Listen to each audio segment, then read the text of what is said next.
Olá, meu querido irmão e minha irmã, que a paz do Senhor Jesus venha sobre a sua vida e sobre a sua família. Aqui é o pastor Antônio Júnior e hoje eu tenho uma palavra abençoada para você, uma mensagem que vai renovar a sua esperança para que você creia que essa crise vai passar e que você vai vencer todos os desafios que surgirem na sua vida, tá bom? E ao final nós vamos fazer uma oração pela sua vida, pela sua família, pelos seus negócios. Mas antes disso, eu quero pedir que você se inscreva aqui no meu canal, clica no botão abaixo, inscrever-se, e do lado vai aparecer um sininho. É muito importante que você ative esse sininho, para que toda vez que eu colocar um vídeo novo, você receba uma notificação no seu celular. E eu não sei se você sabe, mas todos os dias, de segunda a segunda, nós temos feito aqui uma corrente de oração. Eu tenho orado junto com vocês e eu tenho sido tão abençoado que vocês nem imaginam. Essas orações me fortalecem muito e eu tenho visto os depoimentos que vocês deixam nos comentários de pessoas que estão sendo transformadas, a família toda está orando junto. Isso, irmãos, não tem preço e por isso eu vou continuar com essa obra e eu peço muito que vocês também orem por mim, tá bom? Então vamos começar com a mensagem de hoje.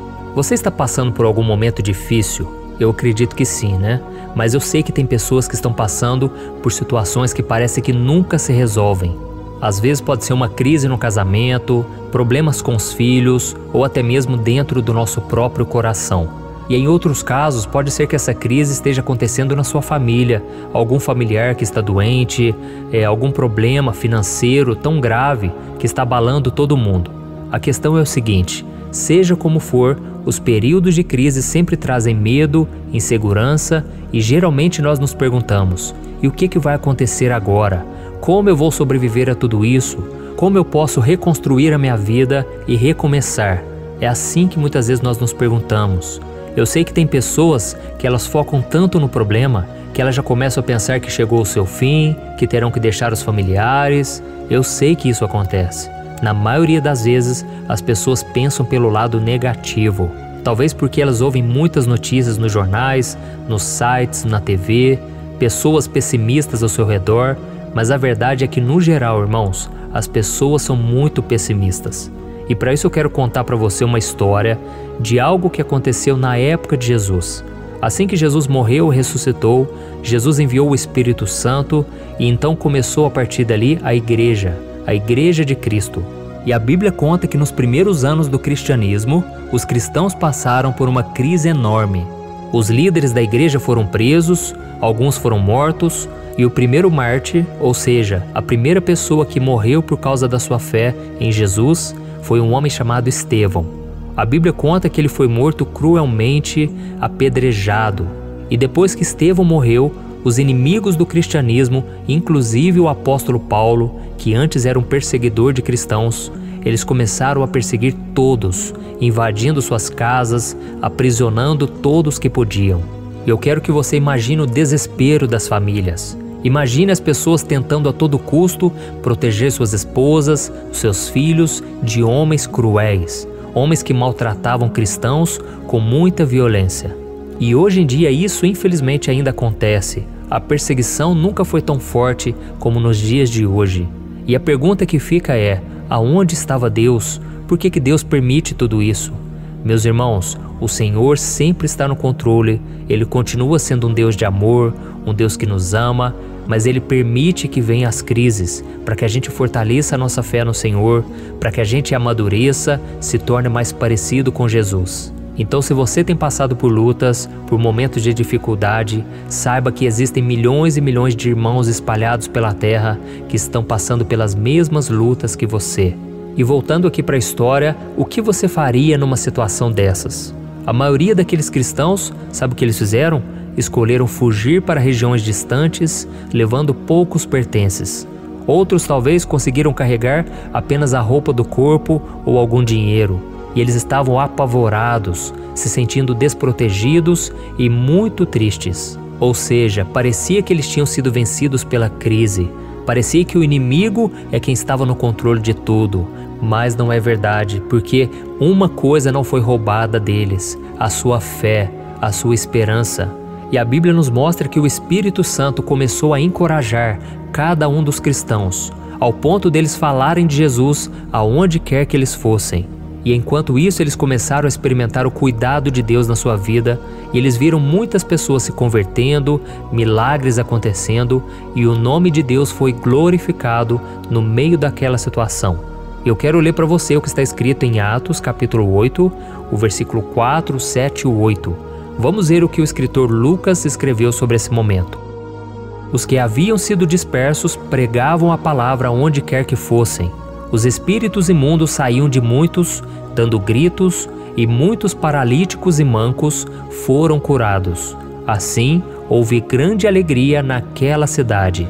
Olha isso, irmãos, que maravilha! Aquela crise realmente não foi nada fácil, mas Deus usou aquele momento para levar salvação, cura e alegria a muitos lugares. Da mesma forma, meu querido irmão e minha irmã, você precisa encarar essa fase difícil da sua vida com esperança. Comece a olhar a situação com os olhos da fé, porque pode ser que esse momento vai demorar a passar. Pode ser que a sua crise seja na área física, emocional ou espiritual. Vai ser um momento muito difícil, mas você precisa testemunhar o poder de Deus como você nunca viu antes.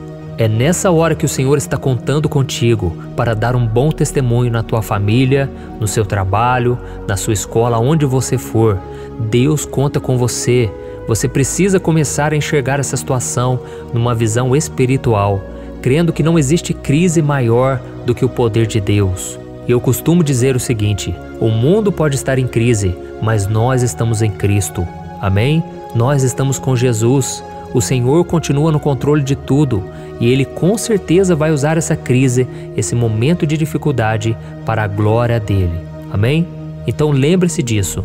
Nos momentos mais difíceis, nos momentos mais escuros da sua vida, a atitude mais sensata é você confiar em Deus. Porque quando nós entregamos a Ele as nossas preocupações, não existe nada que possa nos parar. Às vezes a gente foca tanto no problema, na escassez, naquilo que está faltando e deixamos de nos alegrar com as promessas de Deus. Oh, meus irmãos, se existe uma coisa que Deus não se agrada, é da nossa falta de fé.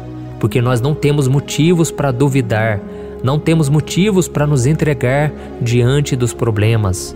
O apóstolo Paulo disse: nós não somos daqueles que retrocedem, daqueles que voltam atrás na sua decisão, mas nós somos daqueles que creem e que recebem a salvação. Amém? E a Bíblia diz que a recompensa deles terem mudado a sua atitude diante da crise foi que houve muita alegria na vida deles, muitos milagres aconteceram, e às vezes os maiores milagres vão acontecer justamente nesses momentos de dificuldade. Então agora eu quero fazer uma oração por você. Nós vamos pedir que Deus abra as portas na sua vida, que Deus possa colocar a mão e que principalmente Ele faça a vontade dEle. Não adianta nós queremos forçar a Deus a cumprir a nossa vontade, a fazer aquilo que está no nosso coração. Deus sabe o que é melhor. A Bíblia diz que Ele tem prazer em nos abençoar, que Ele é um Pai perfeito, um Pai que nos ama, que sente compaixão de nós. Então saiba que se você tem um sonho, Deus sonha muito mais. Os caminhos do Senhor são muito mais elevados e Ele tem prazer em responder às suas orações. Por isso que nós vamos orar agora, tá bom? Feche os seus olhos e vamos falar com o Pai. Senhor, meu Deus e meu Pai, eu me coloco diante de Ti nesta manhã para Te louvar pela vida desse irmão e dessa irmã que estão orando comigo, meu Pai. Quantos aí, meu Pai, já estão orando há tanto tempo junto comigo? Eles estão esperançosos, confiantes que o Senhor está trabalhando em nosso favor. Oh, meu Pai, muito obrigado por esse dia que está começando, que seja um dia abençoado, cheio da Tua glória. E, meu Pai, eu quero Te pedir que o Senhor abra os nossos olhos espirituais, para que a gente não seja levado pelos problemas, para que as preocupações não roubem a nossa paz. Senhor, muitos agora estão passando por uma crise tremenda.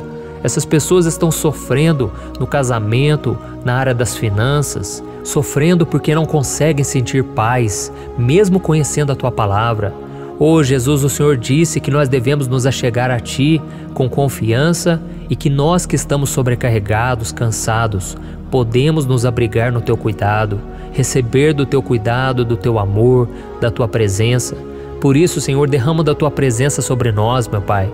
Que o Senhor possa tirar o medo do nosso coração, Senhor, nós temos medo de perder tudo, medo de passar fome, medo de ser desamparado, de não ter ninguém ao nosso lado. Senhor, tira esses medos da nossa vida, Pai, e nos dê um coração cheio de fé, de esperança. Que a gente não venha olhar para a crise como um castigo, mas como uma disciplina, para que a gente venha crescer cada vez mais. E que as dificuldades que cada um está enfrentando não sejam maiores do que a sua fé. Oh, meu Pai, em nome de Jesus, fortaleça o nosso corpo, a nossa alma, o nosso coração, para que a gente atravesse essa tempestade, glorificando o Teu nome. E que a nossa vida, meu Pai, seja um testemunho poderoso de alguém que está passando por lutas, mas que não perdeu a sua fé, a sua confiança. Senhor, salva a nossa casa, salva, Senhor, os nossos negócios, salva, Senhor, tudo aquilo que conquistamos até hoje. Proteja, Senhor, tudo aquilo que veio do Senhor para nós. Em nome de Jesus, meu Pai, que nós sejamos agora fortalecidos, encorajados a continuar falando de Jesus. Que não seja um momento de reclamar, que não seja um momento de ficar falando mal dos outros, do governo, mas que seja um momento de pregarmos o Evangelho da salvação. E que o Senhor, meu Pai, possa fazer milagres, assim como o Senhor fez na igreja de Atos. Faça milagres através de nós, Senhor, e que os nossos olhos contemplem as Tuas maravilhas. Em nome de Jesus que eu oro e te agradeço. Amém. Glória a Deus. Oh, meus irmãos, eu fico tão feliz, me sinto tão fortalecido por orar junto com vocês. E mais tarde eu quero trazer uma palavra, à noite eu quero trazer uma oração, às 8 horas. Então continue comigo, irmãos. Eu me sinto fortalecido, eu fico muito grato a Deus por tudo que Ele tem feito. Quantos depoimentos, quantos testemunhos de pessoas que estavam no fundo do poço e agora o Senhor já está agindo e trabalhando. Então, se você tem sido edificado, compartilhe esta mensagem e deixe aqui nos comentários aquilo que o Senhor está fazendo na sua vida, tá bom? Eu sou o pastor Antônio Júnior e eu te espero no próximo vídeo. Deus abençoe.